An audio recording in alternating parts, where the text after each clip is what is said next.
Director of Housing Rosanna Law said on a TVB programming that the Housing Authority plans to incentivize individuals to report abuses of public housing resources to the authorities. Mimo Singhai reports. The average waiting time for a public housing unit in the city has risen to 5.8 years. The Housing Authority launched multiple measures to combat abuses of public housing resources in October last year, such as requiring tenants to make declarations every 2 years that they have lived in the units. Those who refuse to make declarations or fail to do so in the 2-year period will have their tenancies terminated.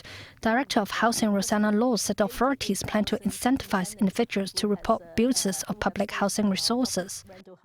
This year, we are working actively on giving incentive to individuals who provide us with important intelligence or information to the extent they are willing to give us their names so that we can issue notice again for resuming these public rental housing apartments. For these people, we are thinking of giving them some incentive, a recognition, and even some small monetary incentive. Private developers can now tender for a site in Taiwan to construct subsidized sale flats under the government's private subsidized sale flat pilot scheme. 2 more sites have been included in the scheme.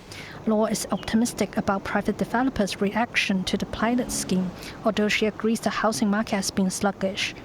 A range of government measures, including the latest one announced in this year's budget, that we have taken away all the demand-side measures, control measures. The atmosphere, the sentiment have improved. Sales volume has surged. The property price remains stable. No obvious speculation has surfaced. So I think the situation is good, stable and under control. The invitation to tender for the Taiwan site will end in July.